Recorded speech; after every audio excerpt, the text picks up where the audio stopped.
দর্শক সালাম এবং শুভেচ্ছা রইল। বিএনপি প্রধান উপদেষ্টা ডক্টর মোহাম্মদ ইউনূসের সঙ্গে দেখা করবে, গঠনমূলক ভাবেই আগাচ্ছে, এটার মধ্যে কোনো সন্দেহ নেই। যে বিএনপি বলছে বলছে কি বলা, যেগুলো বলছে রাজনীতির মাঠে কিন্তু একেবারে ফেলে দেওয়ার কথা না।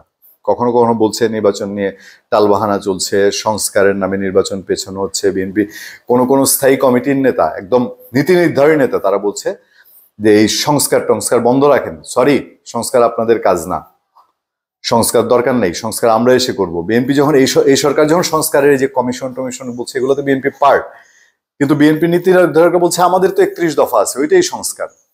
তার মানে কি, এই সংস্কার আপনারা যেটা করতে যাচ্ছেন এটা ঠিক না, আমাদের সংস্কার যেটা করার এটা করব। ক্ষমতায় এসে বিএনপি যদি এই সরকার যাই করুক, বিশাল কিছু করলো, এটা করে তারা যদি চলে যাওয়ার পরে বিএনপি ক্ষমতায় আসলো, এই সরকারের সমস্ত সংস্কার বাতিল করে বললো এই সরকার যা করেছে এই সংস্কার হয় না, আমরা আমাদের মতো সংস্কার করব, যাবেন কোথায় আপনি? যাই হোক, বিএনপির পক্ষ থেকে প্রেস ব্রিফিং করে বলা হয়েছে, বিএনপি স্থায়ী কমিটির সদস্য সালাউদ্দিন আহমেদ তিনি বলেছেন যে তারা প্রধান উপদেষ্টা অ্যাপয়েন্টমেন্ট চেয়েছেন এবং আশা করি তারা এটা পাবেন অ্যাপয়েন্টমেন্ট। সেখানে বিএনপি কি বলবে? বিএনপি ডিসেম্বরের মধ্যে সুনির্দিষ্ট রোডম্যাপ নির্বাচনের, মানে হচ্ছে সোজা কথা যে ডিসেম্বরের কত তারিখ কোন দিন আপনি নির্বাচন দিচ্ছেন সেটা বলেন, এটা বিএনপি জানতে চাবে।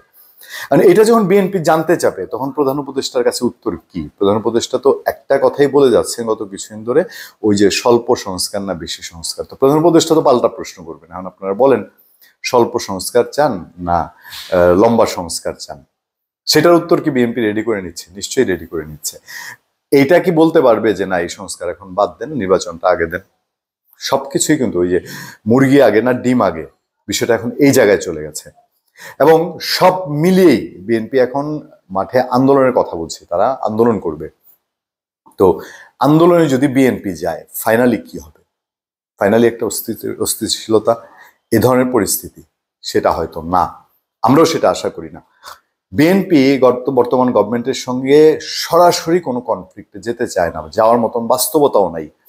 কারণ হচ্ছে বিএনপি গভর্নমেন্টের সঙ্গে কনফ্লিক্টে যাওয়ার অর্থ হচ্ছে বিএনপির মূল যে শত্রু বা মূল প্রতিদ্বন্দ্বী যদি বলি সেটা তো হচ্ছে আওয়ামী লীগ।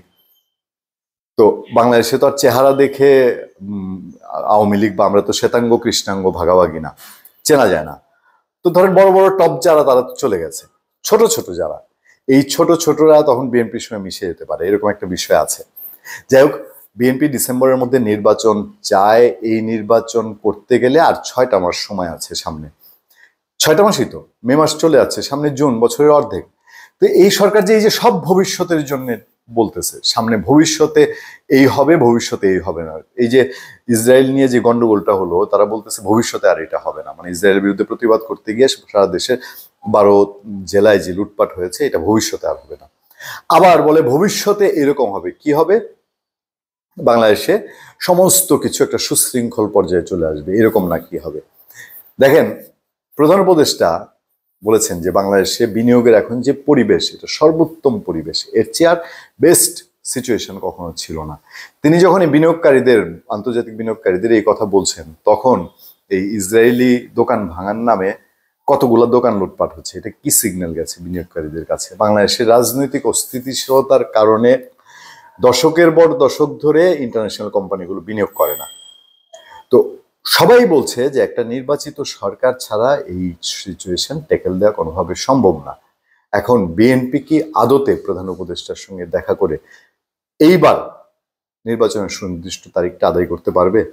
ধন্যবাদ সবাইকে, ভালো থাকবেন, সুস্থ থাকবেন, আবার দেখা হবে, কথা হবে সত্য, করোনা এবং সহনশীলতার সাথে। আপনার সাথে আমি আতিক রহমান, পূর্ণিয়া।